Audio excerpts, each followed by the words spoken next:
Ал қымбатты көрермендер, біз бағдарламамызды жалғастырамыз. Естеріңізге сала кетейік, біз бағана ғана бағдарлама барысында айтқан едік, бүгін бізде қызықты қонақтарымыз бар деп. Естеріңізге сала кетейік, бізде бүгін Павлодар қаласының дарынды балаларға арналған нөмір 8-ші лицейінің қазақ тілі мен әдебиеті пәнінің мұғалімдері Гүлмира Кәкімқызы мен Шынар Дәуленқызы келіп отыр. Сонымен қатар осы мектептің оқушысы Дарья Балыкова келіп отыр. Қош келдіңіздер. Сұрақтарыңыз, сауалдарыңыз бар болса, тікелей эфирге хабарласуға болады. Нөміріміз 257640. Иә. Рахмет Бекбол. Қош келдіңіздер, қайырлы таң. Қош келдіңіз. Енді жазға демалысқа шығып жатырмыз, көңіл күйлеріңіз қалай жалпы? Тамаша. Тамаша. Оқушылар жіберіп жатыр, әлде емтихан бар? Дарьядан сұрайықшы. Қалай жалпы демалысқа шығып? Өте жақсы. Керемет, иә? Иә, бәріміз білеміз, енді жақын арада ғана әлеуметтік желіде, мына ақпараттық порталдарда қазақ тілі мен әдебиеті пәнінің кабинеттерінің байқауы өтті, қаламыз облыс бойынша жалпы, облыстық деңгейде. Сіздер алғашқы орынға жайғастыңыздар, енді жүлдегер атандыңыздар. Құттықтаймыз әрине сіздерді. Бұл ретте өздеріңіз тоқталып өтсеңіздер, бұл жетістікке қалай жеттіңіздер, жалпы әдебиет, қазақ тілі мен әдебиет пәнінің сіздердің жалпы көрінісі қандай? Енді бұл жерде біз бастамас бұрын әрине мүмкін бейнеге назар аударсақ, видеоға назар аударайық, қымбатты көрермендер. Содан кейін келген қонақтарымызбен жалғастыратын боламыз.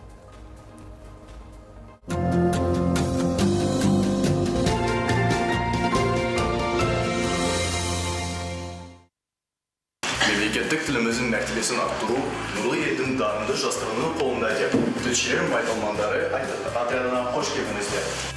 Бұл Павлодар қаласының дарынды балаларға арналған нөмір 8-ші лицейінің қазақ тілі мен әдебиеті кабинеті. Онда оқушылар қазақ халқының тілімен, әдебиетімен, мәдениетімен етене танысады. Тілді үйрену процесін өнермен тоғыстырады. Нәтижеде қуантарлық. Тұңғыш президентіміздің ұлы ділінің жеті қыры атты мақаласы мәңгілік еліміздің өмірінің бір қадамы болып келеді. Себебі тарих бұл біздің өткеніміз, тарих болашақтың іргетасы. Без нәрседен қашық бол, без нәрсеге асық бол, адам болам десеңіз. Жарайсың, Карина, өнерін өрлей берсін. Айта кетейік, жақында жалпы білім беру мектептерінің қазақ тілі мен әдебиеті кабинеттерінің ең үздік жобаларының облыстық конкурсы өтті. Сайысқа барлығы 19 ұстаз қатысты. Олардың ішінде әдістемелік құралдарымен, ұлттық өнерге деген ерекше көзқарасымен, креативті нұсқаларымен, кешегі мен бүгінгіні байланыстыру арқылы дарынды балаларға арналған нөмір 8-ші лицей мектебінің қазақ тілі мен әдебиеті кабинеті жеңіске жетті. Аталмыш кабинеттің жастардың мемлекеттік тілге деген құрметін өсіруге, патриотизмді насихаттауда септігі мол.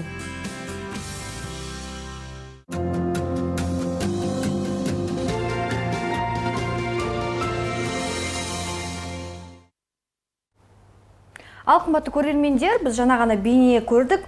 Енді жалғастырсақ, жалпы жеңіске жеттіңіздер, кабинеттеріңіздің қазіргі жағдайы қалай, қанша уақыт бойы осы байқауға дайындалдыңыздар жалпы? Мен жаңа ғана айтып өттім ғой, өткен мен бүгінгіні байланыстырып отырсыздар деп. Мүмкін байланыс жөнінде айтасыздар. Енді жалпы өздеріңіз жұмыстарыңызда сөзсіздер. Рахмет.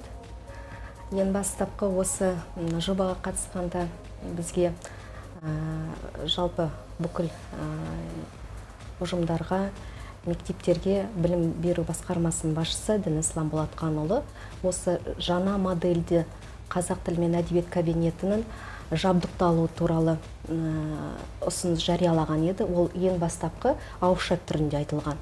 Одан кейін сәуір айында ресми түрінде қағаз шықты. Бұл ережесі, бұл байқаудың ережесінде ол мақсаттары белгіленген болды, шарттары, критериялары, осылардың барлығын назар аударып, біз осы кабинетті жабдықтауға кірістік. Бірақ ең алдымен бізді мектеп директоры Гаухар Қабдырқызы, бізді қазақ тілі мен әдістемелік бірлестігін шақырып, осы жобаға қатыссаңдар қалай қарайсыңдар деген ұсыныс жасады. Біз әрине бірден келістік. Келіскесін біз өзіміз бөлек кабинетке барып, енді талқыламаймыз ба, бұл қалай болады? Бұл кабинетті қалай жабдықтаймыз деген. Өйткені мына жерде бізге еркіндік беріп тұр. Белгілі бір стандарт жоқ. Оның алдында, мысалы, қазақ тілінің кабинетін жабдықтауда белгілі бір стандарт болған. Біз олдан шектеу болады. Стандарт шығып кетпейміз. Мысалы, оң жағында не болу керек, қандай шкаф болу керек екен, ішіндегі материалдар барлық стандарт болған. Ана жерде еркіндік бізге болып тұр. Әрине сұрақ бірден туындады. Ол қандай кабинет болу керек? Біз қалай жабдықтауымыз керек деген осындай сұрақ туындады. Бірақ біз ортаға салып бір шешімге келдік. Бірақ бұл жерде бір адамның, екі адамның қолынан келетін жұмыс емес.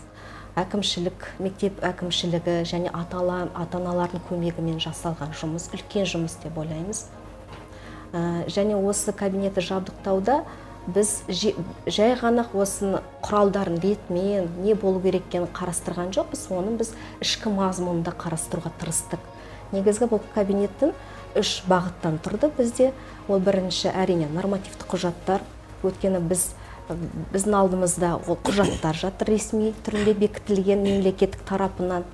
Ол санитарлық қағиданы ескеруіміз керек, қауіпсіздік ережесін ескеруіміз керек. Одан екінші бағыт бізде ол кабинеттің төлқұжаты толық бекітілу керек, мөрімен, директордың мөрімен. Одан кейін әдістемелік пен техникалық құралдары. Осы 3 бағытты біз ішкі мазмұнын толықтай кірістірдік. Соны біз осы сәуір айында, мамыр айында дайындалып, одан кейін мысалы енді шын айтсақ, күнде директордың табалдырығын тоздырдық деп айтуға болады. Барамыз, осындай идея туынды, қалай қарайсыз?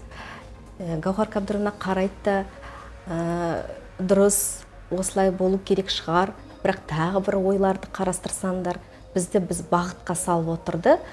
Бірнеше идея болды, бір немен шектеліп қалған жоқпыз. Одан кейін бір неге келіп, қорытындыға келіп, оны ресми түріне бекіттік мамыр айында басында, сосын жабдықтауға кірістік. Жеті өлшеп бір кесік дейсіздер ғой, бір сөзімен. Иә. Ашнар Дәуленқызы, сізге сөз, иә? Жалпы енді қазір кабинетте не бар? Әрине біз бейнеден көрдік. Көп пе, мысалы қазір 1 минутқа жетпейтін бейнеде көрермендер біздің көп нәрсені көре алмаған шығар, иә ғой? Балалардың енді белсенді екенін көріп қалды, бірақ кабинетте не бар? Ерекшелігін айта өтесіздер. Енді сіздер алғашқы жүлделі орынға жетіп тұрғаннан кейін бұл жерде белгілі бір ерекшелік болуы тиіс қой. Сіз тоқталып өтесіз бе? Жақсы, рахмет. Енді жаңа әріптесім айтып кетті ғой. 19 мектеп қатыстық, облыс көлемінде, 15 мамыр күні. Сонда бізде мұнда бас жүлдені біздің осы дарынды балалар мектебімен көп салалы Омлиот мектебі де жүлделі орындарын қатарынан көрінді. 2 гран-при болды. Енді ол кісілерді құттықтаймыз әрине. Ал енді біздің кабинеттің ерекшелігі неде болды? Жаңа айтып отырмыз ғой, тарих ол біздің өткеніміз, бірақ болашағымыздың іргетасы деп. Ең бастысы біздің назарда бұл біздің жазуымыздың тарихына көңіл аудару болды. Біз осы бүгінгі кириллицаға келдік, енді латын әрпіне көшіп жатырмыз. Осыған дейін біздің тарихта 17 жазба болған екен. Сонау руна жазуынан бастап, соның бәрін оқушыларға көрсеткіміз келді. Енді оқушы ол мемлекеттік тілді меңгеру үшін ол оны көзбен көріп, қолмен ұстау керек, сезіну керек, сол атмосфераға кіру керек деп. Ең басты біздің мақсатымыз сол жазуды көрсету керек болды. Сосын әрине балаларға арналған қазіргі ең басты заманауи ол алаң болу керек. Коворкинг алаңы дейді ғой. Енді ол бізде Дінислам Болатханұлының критерийінің бірі болды. Оқушыларға арналған алаң. Біз сол алаңды да ойластырдық. Шамамыз келгенше әрине. Ол жерде балалар үзіліс кезінде демалып, бос уақыттарын өткізіп, қазақ тіліндегі шығармаларды оқып, танысып, жаңағы аудио, видео көрсін деген мақсатпен соны жабдықтауға тырыстық әрине.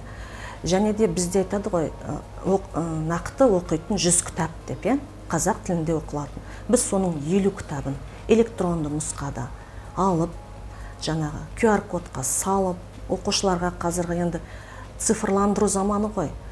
Ұялы телефонға жүктеп алып, сол жерде отырып оқиды деген алаңды да ойластырдық.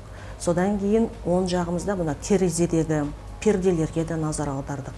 Сондағы күлтегін, тоны көк ескерткіштеріндегі тасқа қашалып жазылған таңбаларды, көне жазбаларды көрсетейік деп, кейбір перделерде біздің ұлттық аспаптарымыз, яғни қобыз, соны көрсетейік деп, барлығын былай элементтерін көрсетіп, баланың көзқарасында, танымында қалсын деген. Сосын әрине ең бастысы ол біздің қазіргі брендке айналып келе жатқан ұлттық ойындарымыз, асық ойынын көрсеткіміз келді. Мына бізде асығын алшысынан түссін деп, яғни оқушыларына 40 минутта алған білімдерін өмірде қолдана алсын, ары қарай ақ жолың болсын деп асықты көрсеткіміз келді.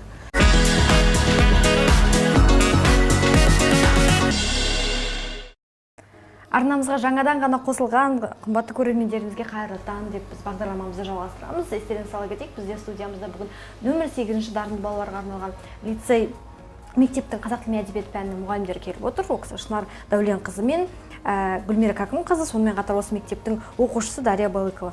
Ал Дашаға сөз берсек, жалпы енді бұл кабинет, қазақ тілі мен әдебиеті кабинеті қандай мүмкіндіктер береді сізге мысалы, Бұл заманауи кабинеті қазақ тілін үйренуде көп мүмкіндіктер береді. Мысалы, мен эссе шығарма жазғанда мақал-мәтелдер, фразеологизмдер қолдануға тырысамын. Және сол себеп сол кезде QR-код көп көмегін тигізеді. Тағы да біздің кабинетте коворкинг алаңы бар. Бұл жерде оқушылар оқиды, демалады, пікірлеседі. Менің ойымша осы өте ыңғайлы. Біздің тұңғыш президентіміз айтқандай, елдің бүгіні мен болашағы ұлттық құндылықтарға деген сүйіспеншілікте. Керемет, жалпы қашаннан бастап үйрендің? Қазақ тілін қашаннан бастап білесің? Қашаннан үйрендің? Мен қазақ тілін үйренгім келеді. Менің ата-анам мені балалықтан бастап қазақ тілі тобына, балабақшасына апарды. Онда мен қазақ тілін білу үйрене бастадым. Ал мектепте мен қазақ тілін үйренуді жалғастырдым. Меніңше қазақ тілін білу біздің парызымыз. Керемет, жалпы Даша, сенің достарыңның қазақ тіліне деген қызығушылығы қалай? Менің достарым, олар тек қана мектепте қазақ тілінде сөйлейді, ал өмірде сөйлемейді. Өкінішке орай. Бірақ шындықты мойындау керек. Десе де қазақ тілі кабинетіне, яғни осы шараға барғанды жөн көреді, Ал ұстаздарға сұрақ, жалпы сіздер енді кабинеттеріңізге келесіздер ғой? Оқушылар кіргенде талап қоясыздар ма? Мысалы, ағылшын пәнінің мұғалімдері өздерінің кабинеттеріне кіргеннен кейін босағадан бастап ағылшын кабинетіне кірдіңдер, ағылшын тілінде сіздер бәрілеріңіз амандасу бар, кабинеттен шығуға сұрану бар, одан басқалар тек қана ағылшын тілінде сөйлесеміз дейді. Ал сіздер талап қоясыздар ма мысалы? Тек қана қазақ тілінде. Мен басқа тілді түсінбеймін, бұл кабинет қазақ тілі мен әдебиеті кабинет деген. Әлде өз басымда ондай қатып қалған не жоқ. Қағида жоқ, талап та жоқ. Кішкене енді өзге тілдерді, мемлекеттік тілде тырысамыз енді, бірақ 50-50 сөйлейді. Тақырыпқа байланысты. Кешірім сұраймын, бейнебаян арасында айтып қалдыңыз. Өзге мектептерде керемет ұсыныстар түсіп жатыр дедіңіз. Ол жайлы айтып өтіңізші. Жаңа осы жобаға қатыстық 15 мамыр күні. 19 мектеп қатысты, 15 қой, 19 мектеп қатысты. Көптеген қызықты жобалар болды, мазмұнды жобалар болды. Кейбір мектептер бір қиял ғажайыпқа кіріп кеткендей бір ұсыныстар, жобалар болды.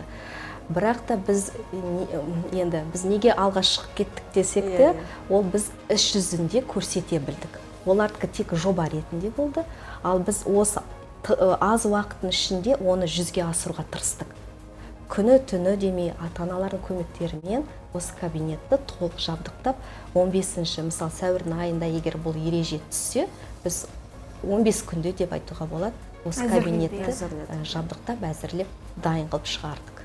Және осы жаңа айттық қой, ішкі мазмұнын дегенде, ішкі мазмұнын біз информатизация түрінде дайындадық. Ол бізде информатик мұғалімі Руслан Алтаевич деген жас маман информатик бізге үлкен көмегін тигізді. Соған рахметімізді айтамыз.